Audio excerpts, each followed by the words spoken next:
Hello YouTube, Robin Hood Bricks here, and today I thought I'd do a little bit more work on my train shed. Now it's actually been about 6 months since I've worked on the train shed, and I really enjoyed that session where we put it in place in Brick Nottingham, and I really think the city is better off for having it here. But there were a few matters that were raised by that first video that I still think need resolving. So that's what we're going to do today as part of a pretty major overhaul of our train shed. Now, just to give you some background, this is based on the set 10027 train engine shed from 2003, which is an absolutely fantastic old set. I think it's about the only one that's actually been a genuine train shed in Lego as an official set.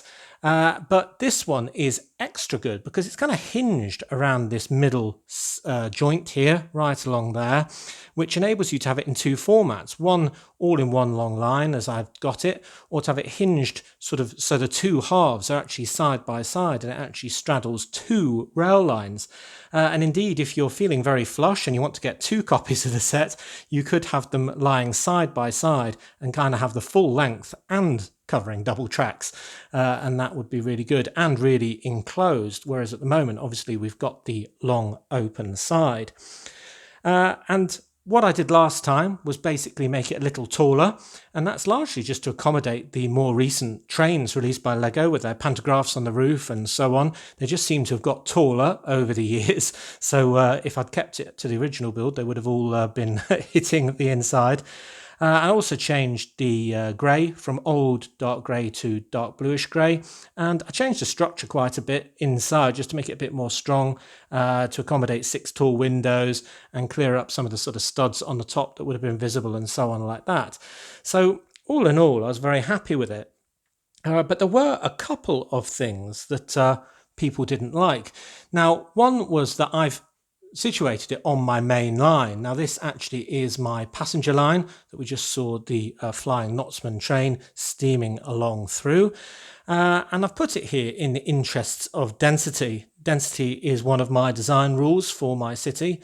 I want to have a city that is as dense as possible with as much stuff going on all on top of each other, and that doesn't mean it's very realistic always, but you know, that's a sacrifice that I'm willing to make. And the only area I've really got that's alongside railway is kind of here, and I want to use that for a big cargo yard to sort of support my cargo train and have sort of cargo cranes and things like that there. So really it does have to go on the main line. But there were two other criticisms which I definitely took on board. One was that we've still got grass kind of as the floor all around that ballast on both sides. All these machines are just based on bare earth, and that really isn't right. Really, a building like this should have a concrete floor, and I very much agree with that, and it kind of was silly of me to forget that in the first case, really. So that's something I want to rectify today. And the other thing was the open side. Now, as this set is, as it currently stands in my city, obviously we've got the open side on here, and that isn't really meant to represent a deliberate open side of a building. It's really just the fact that a lot of Lego buildings, like say these shops or this bank or all of these, do actually come open backed, and that's so you can see inside them. And another one of my main rules for my city is that when you come into the Lego room through the door, then you can't see into any of the open backs of a Lego building. So that is fine with it being positioned as it is, because all you can see is the solid side. But from this side, it's less good. And from this position, well, when we look around the city, we can't really see into any other backs. So it's kind of alone in that regard.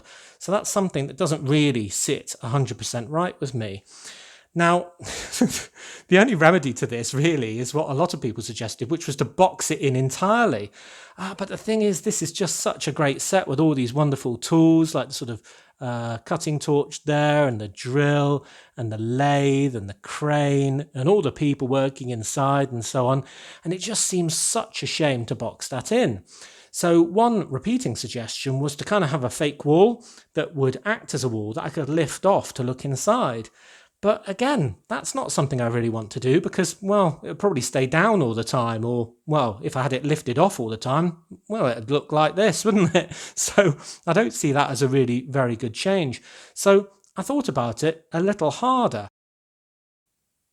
Now, last time I got a couple of comments that were very supportive of this train shed being over the main line. They pointed out that in real life in England, we have a couple of examples, I forget the names of exactly which stations it was, where the main line does actually go through a train shed as part of its typical journey. So really what I've done here may be not very common, but it is actually something that does happen in real life. And that encouraged me to look further at, well, existing train sheds and ones that have probably been long demolished, but there's lots of photos for online, for examples of train sheds where there is an open side. So what I think I'm going to do is, apart from adding the floor that we mentioned already, is flip this around. So we've got the open side on the near side as we look at it now, in between the two tracks. And that on its own does not solve our problem whatsoever. It just means we've got an open-sided Lego building facing the door into the Lego room. But let's go a little bit further and make a real feature of the open side. Much like these pictures of Bedford St John's, you can actually have a train shed that is enclosed kind of over one track and then extends via an extended roof and maybe pillars in that case over the second track that's adjacent to it, but without being fully enclosed. So I figure that these sort of platforms that the workmen are working on, they've got their machines on, could be extended from kind of the 4 stud width they are already to kind of 8 studs to fill the entire gap between these two tracks. An extended roof or sort of awning roof and maybe some pillars or maybe not could really bridge that gap. And then we would have a closed side on the right side as we're currently looking at it facing the city, and a deliberately open side facing the harbour, which would make a great deal of sense.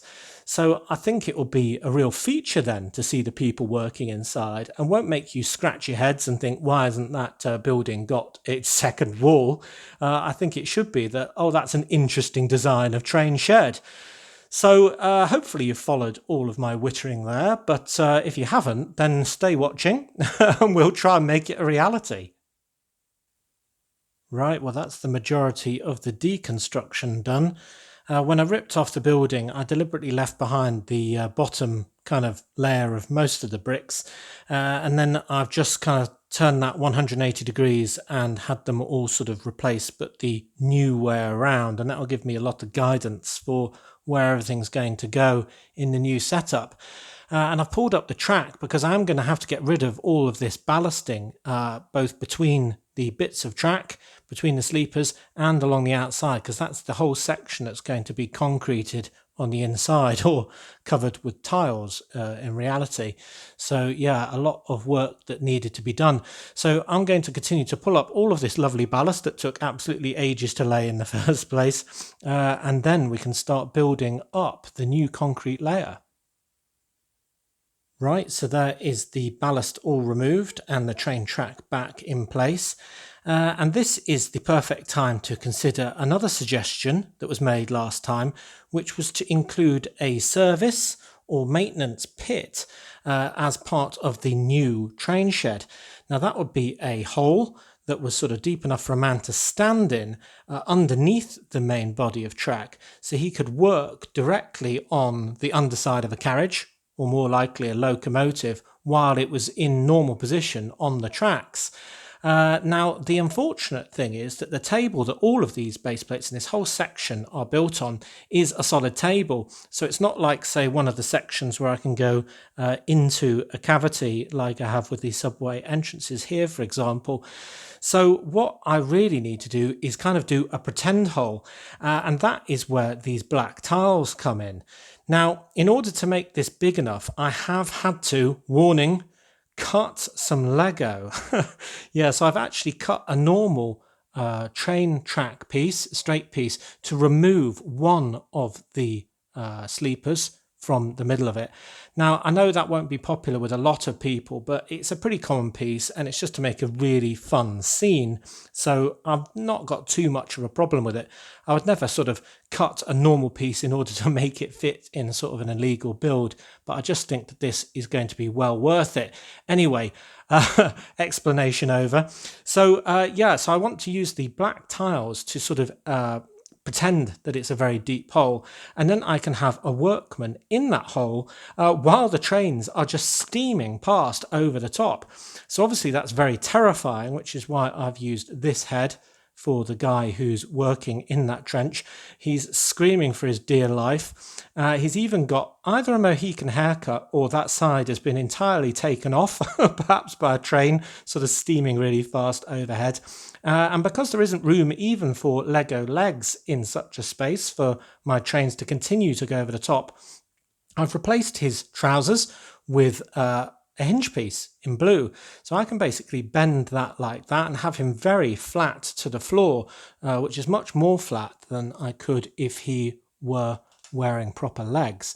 So basically I can have that kind of like that, very deep indeed.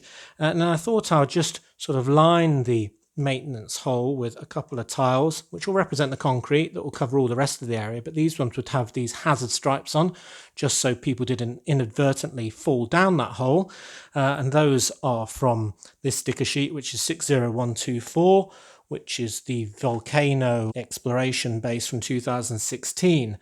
And what that all means, if I turn back on my train, the Nottingham, I was going to call it Nottingham Flower then. What is it? It's the Flying Knotsman. There we go. Went blank there. Then basically, well, let's send it this way around. Then basically this will go right over the top of our working man. So we can hear something coming and he's like, oh my Lord, the train's coming. Oh! Now, if you ask me, that is definitely worth cutting a Lego train track for. So I'm going to have to lift out of the way when the train gets to my hand. But you can see that, oh, that is pretty close. Should we do one more? Try and do a side angle there. So his face is facing away from us at the moment, and that's because it's going to be facing towards the open side. Oh, that looks terrifying, doesn't it? So it'll be a really good scene that we can see from the new open side and from the door into the Lego room. So I think that will be really great. So hopefully you forgive the cutting of a Lego piece just to create that really hilarious scene. And I don't think it was a Mohican haircut at the beginning of the day, though it definitely is now, because a train's taken it clean off. Oh! Alright, so you can see I've started to add a lot of concrete around our very scared man. The first layer is all of these plates that will reach all the way between both of the tracks now, and don't be too worried by that funny coloured one, that will get covered up in due course. I've also added a bit of detail on each of the ends where we've got some tread plate stickers, so you can kind of gain entry from track side there and at this end. And I've done more tread plate stickers here, which sort of brings you up via sort of 3 steps from each of the doorways, one there and one at that end, to the main level that all this concrete's going to be on. And I've also done something fun around what is the double sliding door. Those 2 black sliding door pieces with a yellow and black sort of stripy hazard line, sort of showing where you shouldn't stand when big pieces of kit are coming in or going out, I suppose. And then we've got a couple of sort of studs and jumper plates and things like that. They're going to be supporting other features in the building. So I need to continue all of these tiles down to about here and then tile this entire area here as well. So it's going to use an absolute load of pieces. So I really hope that it is worth it and looks good because, yeah, they all add up. And I forgot to give a bedoing for the wonderful person who suggested the idea of the inspection pit. So here you go. Brilliant. Right, I better get back to this. All right, and that is all the concrete poured, and we've got a solid base now, not a bit of grass in sight on the inside of the building, and I think it's looking really nice. So I think we're past the point of no return now, so I better give a bedoing to all the people who'd encouraged me to do this change. There were quite a few of you. So what I've done for details so far is add a little tile at the end here and here, just it's a little different with a different stickered pattern. I think that was from a Teenage Mutant Ninja Turtle set. And also I've added a cap here for the man that he'd taken off to do a bit of work, and a spanner, and I've attached both of those with a jumper plate. And believe it or not, that does not get in the way of the train wheels when they go by, even though it looks incredibly close. And I figure he just took off his hat to do a bit of work and put down his tool for 1 minute, or maybe he just threw it out of his hand in a mad panic. I don't know.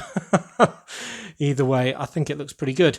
Right, so you can see I've started adding the next layer now, which is going to be the different sections of the raised platform, so they can work on things safely away from the train tracks.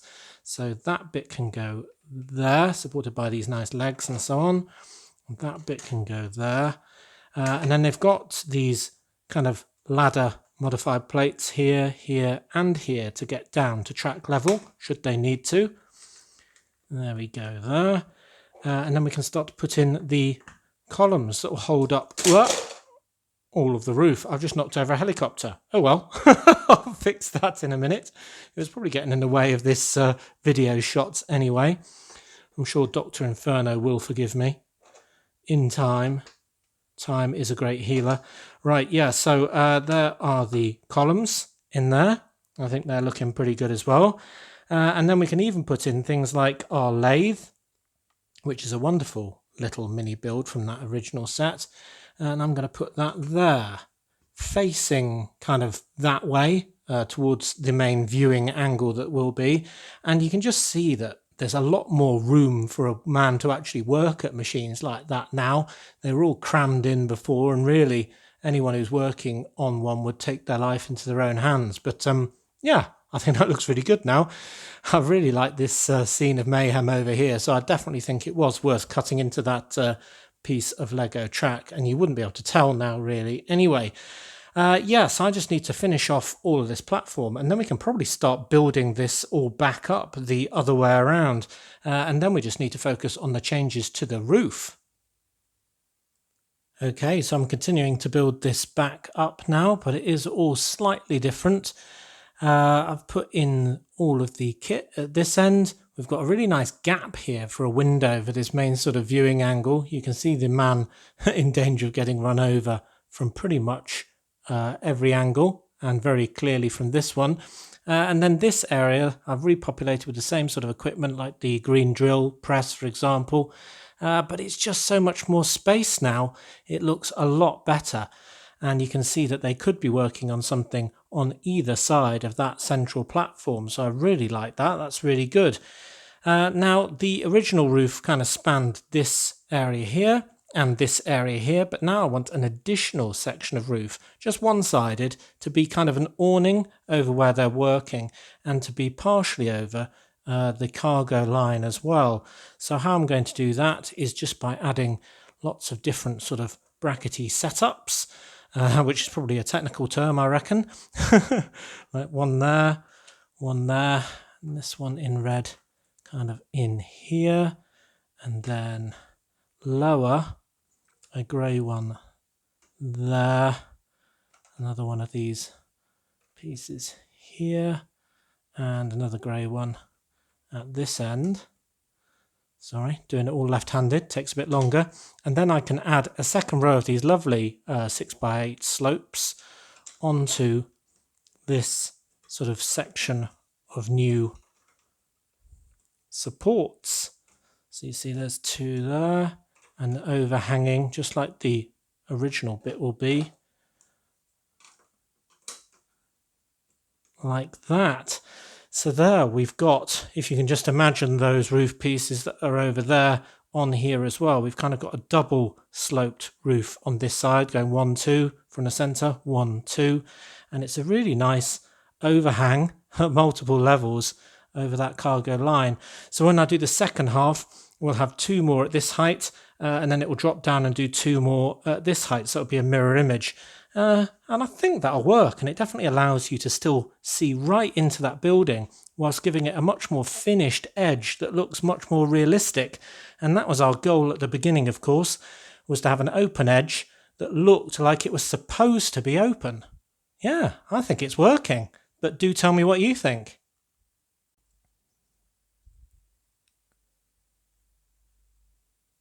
Wow, okay, everything is back in place, wall-wise, so you can see all of the detail in there.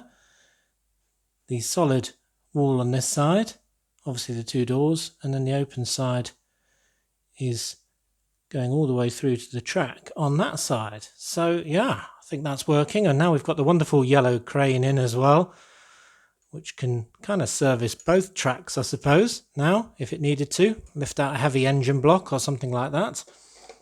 So I just need to add the final two additional awning or roof kind of pieces on here.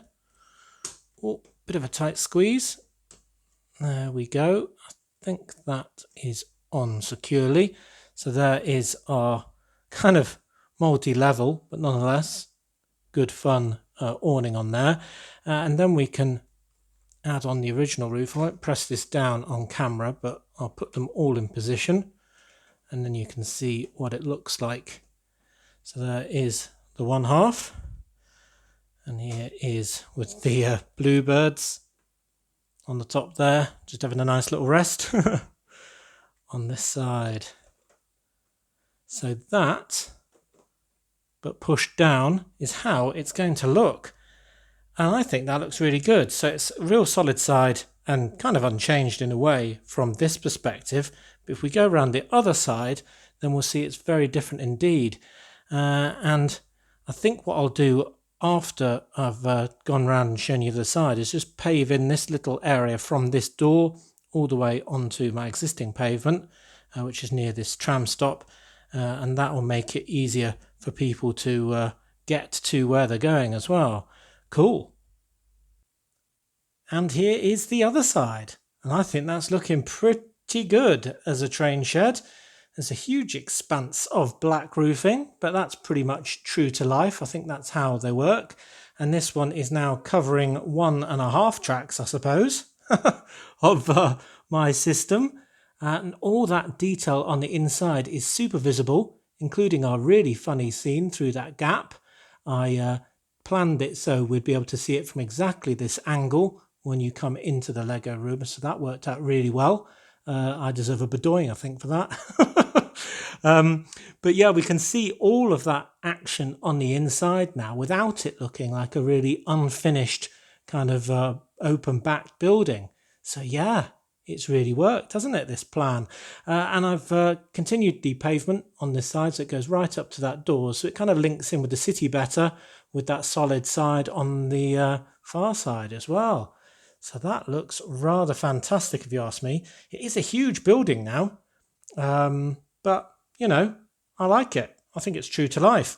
I'd be really interested in what you think, and I'd be interested in what you think about adding graffiti to the outside. I had all of these sort of graffiti, sort of brickwork stickers that look very industrial that are from the Turtle Lair Invasion set, 79117. And I was thinking of sticking them on some of the red bricks, but it almost seems a shame to sort of sully them at the moment, but maybe I will in due course. So that's really good. And the other thing I think we need to do really is to get both of the trains going. So if I do the easier one first, which is the passenger train, as will be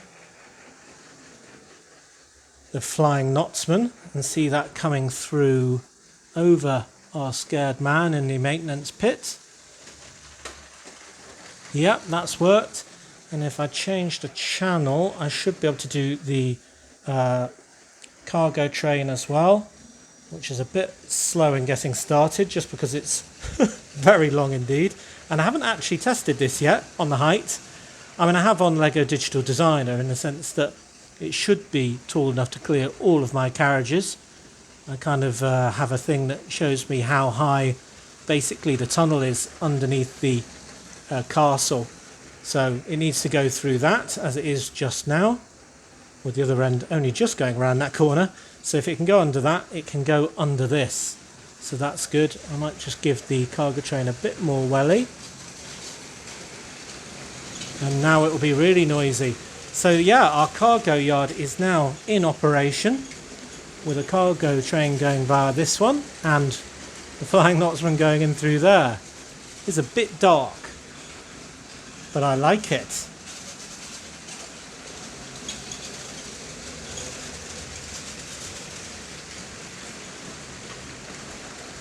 Cool. Yeah, I think that big black expanse of roofing definitely needs these bluebirds. I might have to get another feature. So ideas for that may be of something else that I could use to break up the roof, just to make it seem less solid. Maybe I could have a cop chasing a robber across it or something like that. That might be something that would happen in an old sort of Dirty Harry movie or something like that. Yeah, but I think it's looking really good. Right, so one thing I wanted to do that I haven't done for a long time was do a vehicle of the week. And here is the very new set, Sports Car 60285. And I really like it. I really love this sort of dark azure colour and the spoiler. One thing is it doesn't have number plates on either the front or the back, which is a bit annoying. Whoop, whoop, whoop. We've got a train issue. I don't know what happened there, but this one was dragging. And wasn't working at all, and then something's hit and caused a bit of a derailment over there. Oh no! And we've got a separation over there. I don't know if you can see the blue locomotive is separated from the red one in front of that, and it must mean we've left some carriages behind in that station over there. So I'm gonna have to do a bit of repairing, aren't I? Yeah, but anyway, let me just finish on the car of the week. Sports car. No number plates, beautiful colour, and a very smug driver as well. So I think that works really well. So I'll just put that on the road over there. And then, well, I better get fixing these trains. Right, well, I've fixed that rather large train incident. I'm not entirely sure what caused it, but nonetheless, it is now fixed. Whoop. And we've got the cargo train going round in all of its huge length. I guess maybe one of the couplings just gave out and basically the front of the train then started careering off a lot faster, leaving the rest on its own. I don't know, but I'm just glad that the ones that fell over didn't include the coal wagon or anything like that, because otherwise I'd be picking up loads and loads and loads of little bits of coal. So all good things. So yeah, back to our train shed. I think it's finished. The roof is on, the pavement is on. We've got the trains all going through it and none of them are hitting it. I'm pretty sure that wasn't the cause of any crash. And I think it's a really good build. So do tell me what you think, including if I still haven't got it right or if there is just room for minor improvements. Do remember to like, comment and subscribe for more awesome Lego videos, and if you value this channel, there are many ways in which you can support it. Do check out all of the links in the description below.